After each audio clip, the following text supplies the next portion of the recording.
Assalamualaikum warahmatullahi wabarakatuh. Halo anak-anak, apa kabar? Semoga kita semua selalu diberikan kesehatan oleh Allah Subhanahu wa Ta'ala dan dihindari dari wabah COVID-19 ini. Dan semoga wabah COVID-19 ini cepat berlalu agar kita semua dapat kembali berkumpul dan bertatap muka. Pada hari ini kita akan memasuki bab baru di mana pembahasannya mengenai integrasi nasional dalam bingkai Bhinneka Tunggal Ika. Mari kita simak bersama-sama.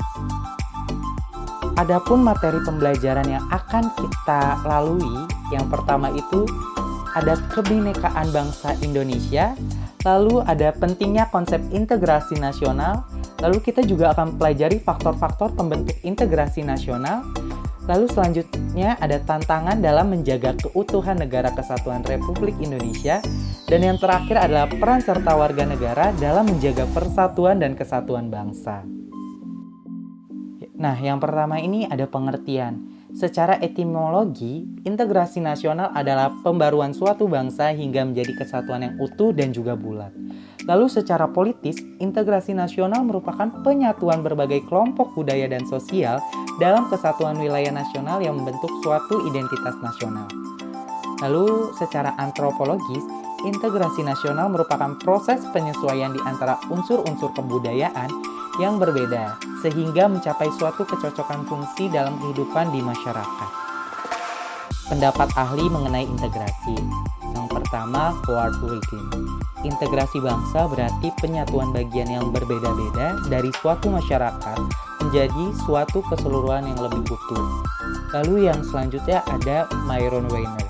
Menurut Myron Weiner, integrasi merujuk pada proses penyatuan berbagai kelompok sosial maupun budaya ke dalam suatu kesatuan wilayah dalam rangka pembentukan suatu identitas nasional.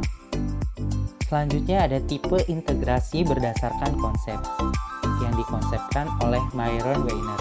Menurut Myron Weiner ini, tipe integrasi ada 5. Yang pertama ada integrasi nasional, di mana integrasi nasional merujuk pada penyatuan berbagai kelompok budaya dan sosial suatu wilayah dalam proses pembentukan identitas nasional. Lalu yang kedua ada integrasi wilayah, di mana merujuk pada pembentukan wewenang kekuasaan nasional pusat di atas unit-unit sosial yang lebih kecil dan beranggotakan kelompok sosial budaya masyarakat tertentu. Lalu ada integrasi elit massa, di mana merujuk pada masalah menghubungkan pemerintah dengan yang diperintah, yaitu mendekatkan perbedaan aspirasi dan nilai pada kelompok elit massa. Lalu selanjutnya ada integrasi nilai, di mana integrasi nilai merujuk pada adanya konsensus terhadap nilai minimum yang diperlukan untuk memelihara ketertiban sosial. Lalu yang terakhir ada integrasi tingkah laku, di mana merujuk pada penciptaan tingkah laku terintegrasi dan yang diterima demi mencapai tujuan bersama.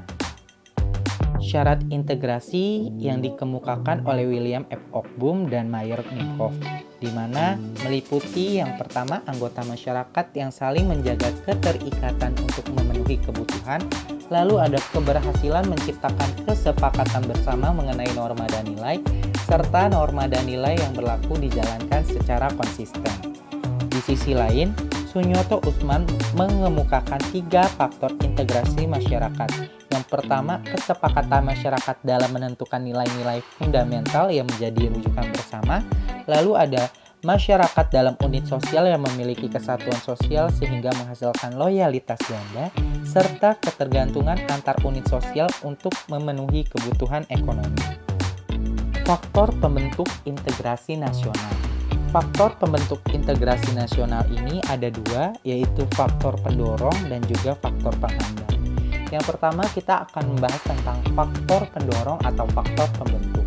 Yang pertama itu adanya rasa senasib dan seperjuangan yang diakibatkan oleh faktor sejarah, lalu adanya pandangan hidup kebangsaan yang sama yaitu Pancasila, lalu adanya rasa cinta tanah air dan mencintai produk di dalam negeri, dan rasa rela berkorban demi kepentingan bangsa dan juga negara.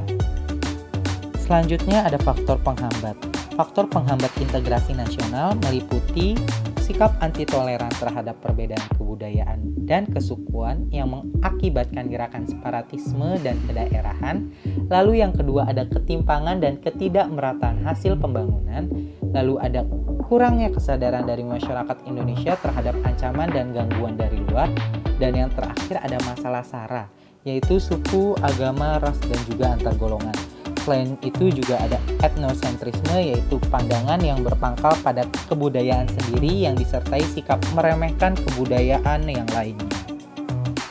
Cukup sekian materi hari ini. Untuk minggu depan kita akan melanjutkan materi di mana materi tersebut merupakan lanjutan dari bab 5, yaitu kita akan membahas tentang tantangan dalam menjaga keutuhan NKRI serta peran serta warga negara dalam menjaga persatuan dan juga kesatuan bangsa. Kurang lebihnya Bapak mohon maaf.